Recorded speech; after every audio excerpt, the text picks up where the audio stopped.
বাংলাদেশ কৃষিপ্রধান দেশ, আর এদেশে চাষ হয় ধান, আলু সহ নানা জাতের ফসল। এরই মধ্যেই প্রথম ফসল হিসাবে আলুকেই বেছে নিয়েছে জয়পুরহাট কালাইবাসী সহ মুন্সিগঞ্জ, কুমিল্লা, রংপুর, বগুড়া, জয়পুরহাট, নীলফামারী, নাটোর, রাজশাহী এবং আশেপাশের অঞ্চল। আর এই আলুতেই সবচেয়ে বেশি পুঁজি খাটাতে হয় কৃষকদের। প্রায় বিঘা প্রতি খরচা হয় 20 থেকে 25,000 টাকা। দিতে হয় প্রচুর শ্রম, সাথে আশায় বুক বাঁধে কৃষক, যেন তাদের স্বপ্নের ফসল বাধাহীন ঘরে তোলার অপেক্ষায়। কিন্তু এই স্বপ্নের মাঝেই বাধা হয়ে দাঁড়ায় মহামারী, ছত্রাক সহ বিভিন্ন রোগবালাই।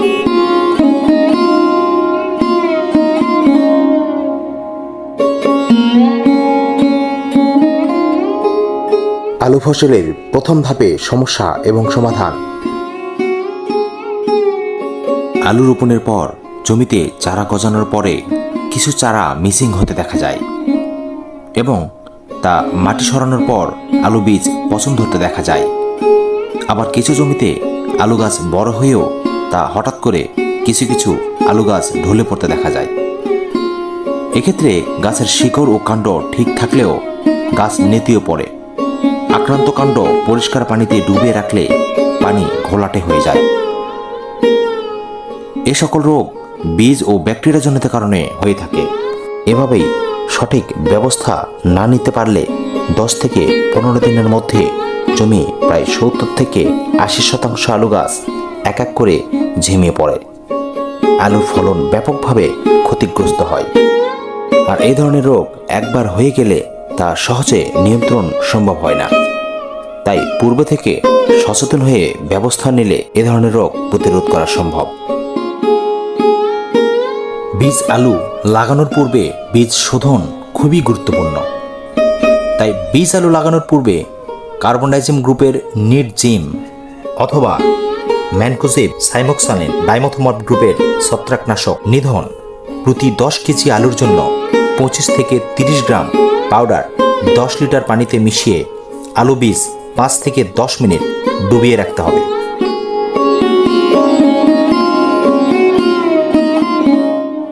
এরপর পানি থেকে তুলে পরিষ্কার ঠান্ডা পানিতে ধুয়ে ছায়ায় শুকিয়ে জমিতে রোপণ করতে হবে। এভাবেই আলু বীজ শোধন করে রোপণ করা হলে বীজবাহিত রোগ থেকে আলু বীজ রক্ষা করে তা অধিক ফলনের নিশ্চয়তা পাওয়া যায়। আলু ফসলে দ্বিতীয় ধাপে সমস্যা এবং সমাধান। আলু ফসলের অনুখাদ্য এবং পুষ্টির অভাবজনিত রোগের লক্ষণ। অনুখাদ্যর অভাবজনিত কারণে ফসলের শারীরবৃত্ত বিঘ্ন ঘটে। ফলে গাছে এমন কিছু লক্ষণ প্রকাশ পায় যেগুলো রোগের মতো দেখতে হয়। যেমন আলু গাছের বৃদ্ধিতে বাধা ও বিভিন্ন পুষ্টির অভাবে আলু গাছ লাল ও কাণ্ড হলুদ সহ গোড়ার পাতা হলুদ, আবার কখনো কচি পাতা হলুদ বর্ণ হতে দেখা যায়। এবং আলু পাতা কোঁকড়ানো ও আলুর পাতা ছিদ্র সহ দাউদ ও আলু ফেটে যাওয়া। এছাড়াও বাঁধাকপি, ফুলকপির ফাঁপা কাণ্ড, ফুলকপির গোলাপি রং এবং আলু, বেগুন, মূলো, কপি ফেটে যাওয়া, কুমড়ো জাতীয় ফসলের কাণ্ড ফাটা, সূর্যমুখী চিটে দানা ইত্যাদি এই সমস্যাগুলো দূরীকরণে অনুখাদ্য প্রয়োগ খুবই প্রয়োজনীয়। আর এই সকল রোগ প্রতিরোধ এবং অধিক ফলন পেতে প্রয়োগ করুন লিমোভিট। মাকড় দমনের পাশাপাশি সালফার ঘাটতি পূরণ করে, কুশির সংখ্যা বৃদ্ধি ও অধিক ফলন নিশ্চিত করে। নিড জিঙ্ক ফসলের জিঙ্ক ও সালফার ঘাটতি পূরণ করে গাছকে করে তোলে সবুজ, সতেজ ও পরিপুষ্ট ও অধিক ফলন নিশ্চিত করে। নিড সলুবল ফল ফেটে যাওয়া, ফুল ফল ঝরা ও ফসলের বন্ধ্যাত্ব রোগ দমন সহ ফসলের সঠিক আকার ও গুণগত মান নিশ্চিত করে। নিড রুট এটি বীজের অঙ্কুরোদ্গম ক্ষমতা ও শিকড়ের বৃদ্ধি ত্বরান্বিত করে ও গাছকে করে অধিক শক্তিশালী। নিড ম্যাক এটি ফসলের খাদ্য তৈরিতে সহযোগিতা করে ও গাছের পাতা ও ফুল ফল ঝরা রোধ করে ও ফসলের সঠিক বৃদ্ধিতে সহযোগিতা করে ও ফসলের গুণগত মান ঠিক রাখে এবং অধিক ফলনের নিশ্চয়তা প্রদান করে। নিটজিপ ফসলের ক্যালসিয়াম ও সালফার ঘাটতি পূরণের মাধ্যমে শিকড় বৃদ্ধি করে ও কুশির সংখ্যা বাড়াতে সহযোগিতা করে। নিটসার গুটি পোকা, থ্রিপস, জ্যাসিড, হফার, পামরি পোকা ও গোলমাছি দমনে কার্যকর।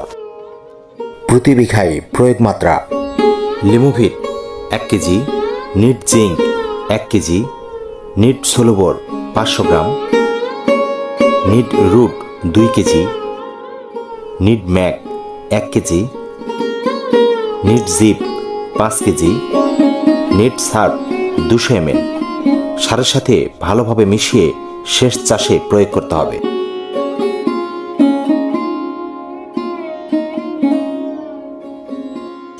আলু চাষের তৃতীয় ধাপের সমস্যা এবং সমাধান। কাটুই পোকা। এটি কাটুই পোকা। আলু গাছ লাগানোর 20 থেকে 25 দিন বয়সে চারা অবস্থাতেই কাটুই পোকা আক্রমণ করে। দিনের বেলায় এই পোকা মাটির নিচে বা আবর্জনার ভেতরে লুকিয়ে থাকে এবং রাতে চারা গাছের কাণ্ড কেটে দেয় ও পাতা খেয়ে ফেলে। এছাড়া বীজ রোপণের 40 থেকে 45 দিন পর আলু গজানোর পরও কাটুই পোকার আলুর ক্ষতি করতে পারে। এমনকি আলু তোলার আগ পর্যন্ত এই পোকার আক্রমণ হতে পারে। আলু ক্ষেতকে কাটুই পোকার আক্রমণ থেকে রক্ষা করার জন্য নিস্টিল 55 ইসি প্রতি 10 লিটার পানিতে 20 মিলিলিটার মিশিয়ে 5 শতক জমিতে স্প্রে করতে হবে। একর প্রতি মাত্রা হলো 400 মিলিলিটার। নিস্টিল 55 ইসির কাজের ধরন হলো স্পর্শক, পাকস্থলী শ্বাসরোধক ক্রিয়া সম্পন্ন কীটনাশক। এটি ব্যবহারের সুবিধা হলো 1-এর ভেতর 2, অর্থাৎ মাটির ওপরের এবং নিচের ক্ষতিকারক পোকাসমূহ দমন করে এবং অন্যান্য কীটনাশকের তুলনায় অনেক বেশি রকমের কীটপতঙ্গ দমন করে। স্পর্শক্রিয়া সম্পন্ন কীটনাশক বলে সরাসরি শরীরের সংস্পর্শে আসা মাত্র পোকা মারা যায়।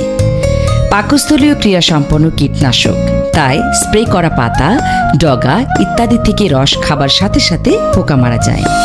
শ্বাসরোধক গুণসম্পন্ন কীটনাশক, যা পোকাকে নিশ্চিতভাবে দমন করে। Lead blight. আলুর সবচেয়ে ক্ষতিকারক রোগ হচ্ছে লেড ব্লাইট, যা আলুর মরক অথবা নাড়ি ধসা রোগ হিসেবে পরিচিত। এর আক্রমণে প্রথমে পাতায় ছোপ ছোপ ভেজা বাদামি অথবা ফ্যাকাশে গোলাকার বা এলোমেলো দাগ দেখা যায় এবং পরে কালো বর্ণ ধারণ করে এবং পাতার নিচে সাদা সাদা পাউডারের মতো ছত্রাক দেখা যায়। মারাত্মকভাবে আক্রান্ত গাছে পুরো পাতা ও কাণ্ড পচে যায় এবং দ্রুত সমস্ত গাছ মারা যায়। অনুকূল আবহাওয়ায় লেড ব্লাইট জমিতে খুব দ্রুত বিস্তার লাভ করে এবং আলু ফসলের ব্যাপক ক্ষতি সাধন করে। আলুর লেট ব্লাইট বা নাবি ধসা রোগ দমনের জন্য শুরুর দিকে অর্থাৎ চারা রোপণের 20 থেকে 25 দিন পর 10 লিটার পানিতে 45 গ্রাম নিট জেব ব্লু 80 WP মিশিয়ে 5 শতক জমিতে ভালোভাবে ভিজিয়ে স্প্রে করে দিতে হবে। একইভাবে এর 7 দিন পর দ্বিতীয়বার এবং তার 7 দিন পর তৃতীয়বারের মতো নিট মর 69 WP স্প্রে করে দিতে হবে। এটি ব্যবহারের সুবিধা হলো স্পর্শক্রিয়া সম্পন্ন ছত্রাকনাশক, যা আলুর মরক, আর্লি ব্লাইট ও লেড ব্লাইট এবং টমেটোর পচন বা মরক, আর্লি ব্লাইট ও লেড ব্লাইট থেকে সম্পূর্ণভাবে উদ্ভিদকে রক্ষা করে এবং ভালো ফলন নিশ্চিত করে। ছত্রাকের স্পোর উৎপাদনে বাধা প্রদান করে এবং পাতার উপর একটি পুরু স্তর তৈরি করে, যার ফলে ছত্রাক উদ্ভিদের সংস্পর্শে আসা মাত্র নষ্ট হয়ে যায়। রোগ প্রতিরোধক হিসেবে কাজ করে, যা রোগমুক্ত আলু চাষ নিশ্চিত করে। গাছ সবুজ, সবল ও সতেজ হয়ে ওঠে, ফলে গাছের সালোক সংশ্লেষণ হার বেড়ে যায়। পাতার উপরে আঠার মতো লেগে থাকে, ফলে পানিতে ধুয়ে যায় না। পরবর্তীতে আলুর 50 থেকে 55 দিন বয়সে 10 লিটার পানিতে 20 গ্রাম নিট জিম 50 DF অথবা নিধন 82 WP মিশিয়ে 5 শতক জমিতে ভালোভাবে ভিজিয়ে স্প্রে করতে হবে। একইভাবে এর 7 দিন পর একবার, তার 7 দিন পর সর্বশেষবারের মতো নিধন 82 WP অথবা নিট 355 SC স্প্রে করে দিতে হবে। নিধন 82 WP এর কাজের ধরন হল অন্তর্বাহী ও স্পর্শক। এটি ব্যবহারের সুবিধা হল নিধন একটি অন্তর্বাহী ও স্পর্শক গুণসম্পন্ন ছত্রাকনাশক, ফলে এটি গাছের যে কোনো অংশে পড়া মাত্র গাছের অভ্যন্তরে তা শুষে নেয় এবং গাছের রসের মাধ্যমে সমস্ত গাছে ছড়িয়ে পড়ে। এটি রোগ প্রতিরোধক ও রোগ প্রতিশোধক হিসেবে কাজ করে।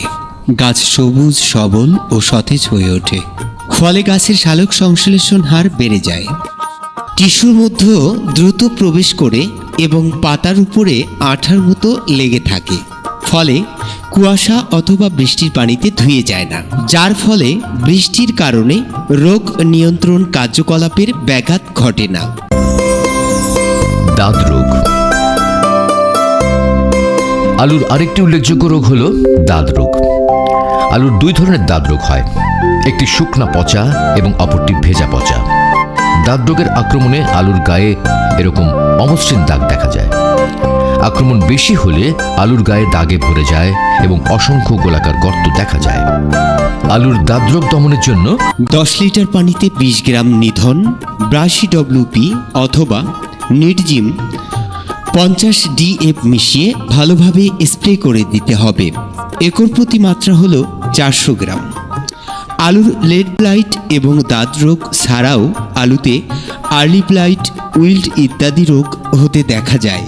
এ সকল রোগ দমনের জন্য লেড ব্লাইট ও দাঁত রোগ দমনের ন্যায় নিধন 82 WP অথবা নিটজিম 50 DF স্প্রে করতে হবে। এই দুটি পণ্যর কাজের ধরন এবং ব্যবহারের সুবিধা ইতিপূর্বে আপনাদের বলা হয়েছে। আলুর আরও একটি মারাত্মক সমস্যা হচ্ছে জাপ পোকা। জাপ পোকা আলু পাতার রস চুষে খেয়ে গাছ দুর্বল করে দেয় এবং জাপ পোকা ভাইরাসের বাহক হিসেবে কাজ করে। জাপ পোকার কারণে leaf roll virus, mosaic virus, leaf curl virus দেখা যায়। জাপ পোকা দমনের বিশ্বসেরা সমাধান নিপাত গোল্ড। জাপ পোকা দমনের সঠিক সময় ও নিয়ম। আলু গাছের বয়স 20 থেকে 60 দিনের মধ্যে জাপ পোকার আক্রমণ দেখা দিতে পারে, আর এ পোকা দমনের জন্য অত্যন্ত কার্যকারী নিপাত গোল্ড। নিপাত গোল্ডের ব্যবহার বিধি: প্রতি 16 লিটার পানিতে 8 গ্রাম গাছ ভিজিয়ে স্প্রে করুন। নিট এগ্রো ইন্ডাস্ট্রিজ লিমিটেড। ফসল আপনার, সুরক্ষার দায়িত্ব আমাদের, ইনশাআল্লাহ।